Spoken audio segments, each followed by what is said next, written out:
2018 is here and so's a new phone on the table. Well, let's not waste any more time and get right down to it. Hey guys, Ash here from C4Retech and today we unbox the Doogee Mix 2. The original Mix, the Doogee Mix, not the Xiaomi Mix, it turned quite a few heads for its super cheap pricing when it came out. So we are excited to see what secrets the Mix 2 holds for us. But before we begin, if you do end up liking this video, give this video a thumbs up, get subscribed and click on that bell icon to get on our notification squad.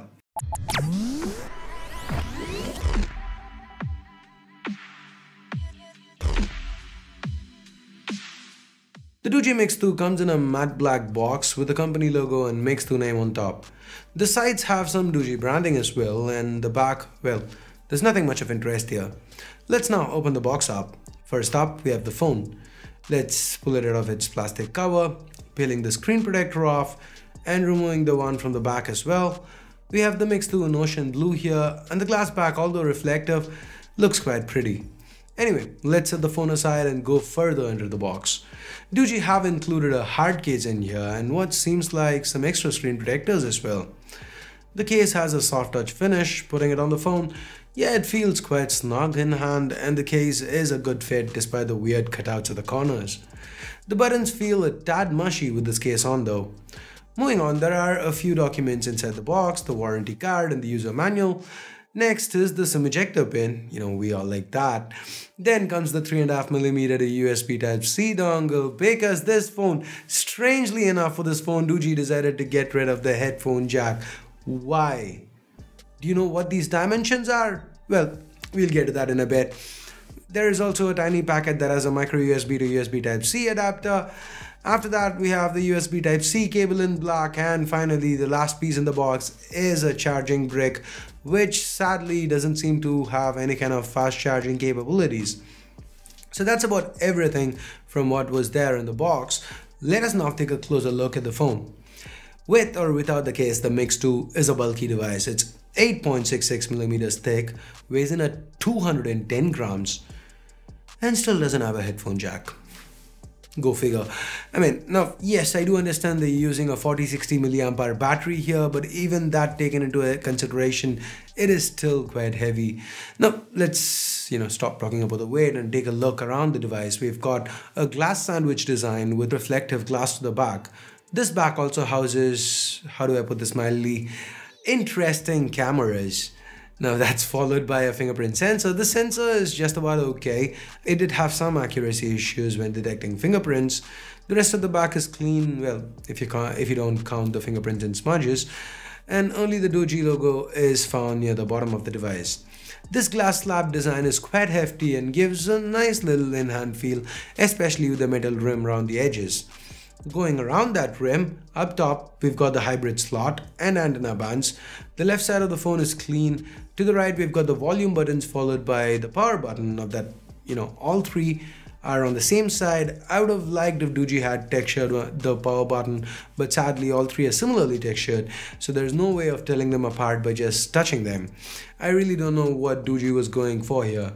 Anyway, bottom of the device houses the speaker, Type-C port and microphones, and yeah, some more antenna bands. Coming to the front of the phone, we've got two selfie shooters, a earpiece that's followed by a 2160 by 1080 18:9 IPS panel that comes in at a whopping 5.99 inches. Yeah, this display is big and beautiful with great colors and brightness and sharpness, 400 pixels per inch approximately. From my initial impressions, this is one thing that I like most about this phone. Now, powering all these pixels, we've got the Mediatek Helio P25 octa-core chip coupled with 6 gigs of RAM, while Mali T880 MP2 handles GPU duties. Backing this hardware combo, we've got 64 gigs of onboard storage, and as mentioned earlier, a 4060 mAh battery. Now, I know most of you guys have started hating this device as soon as I uttered those words, Mediatek Helio P25. But while the P25 is not the smoothest for intensive tasks and gaming, yes, we can see drop frames here and there. It does do a great job for, day-to-day tasks. Strangely, the software also complements it. I was pleasantly surprised that the Doogee Mix 2 runs on a skin of Android that is surprisingly close to stock. Doogee OS v2.0 is based on Android 7.1.1 Nougat and is generally quite fast and snappy. The Mix 2 also packs in some gesture support like for receiving calls and so on. And then there's the 3-finger swipe for screenshot and double tap to sleep, nifty features to have. I like the stockish feeling of the UI here, and Doogee has done a commendable job making sure the phone feels fast and fluid. And then we move on to the cameras, and well, like I said, this is interesting to say the least. On paper, the Doogee Mix 2 is said to have dual 16 and 13 megapixel rear cameras, but in all of our testing, we couldn't get that 13 megapixel, or rather so-called 13 megapixel camera to work. Yeah, it kind of feels like Doogee just placed a dud in there. We tried blocking the secondary camera and shooting pictures on just about every mode in the app, and no change. The photos from the primary camera, well, you guys have a look. Tell us what do you think about them. How do you think they turned out? Let us know your thoughts in the comments below. And again, we come to selfie cameras. There are two separate cameras here, and one is supposed to be a wide angle shooter with a 130-degree field of view. Which again, not true. Not cool, Doogee, not cool at all. Because the field of view when compared with other phones, it ends up to be, I'd say if I were to hazard a guess, I'd probably say it's around 100 degrees. Both the front shooters are 8 megapixels, and well, again, the quality, I let the selfies do the talking. So the Doogee Mix 2 is currently available on Banggood at $199. That's around 12,500 rupees, not including customs charges, which can vary from person to person. Do you think it's worth this price tag? Were you impressed by any one of the features of this phone? Let us know your thoughts in the comments below. And if you do want to pick one up, I'll leave a direct link in the description. Use that, helps the channel out.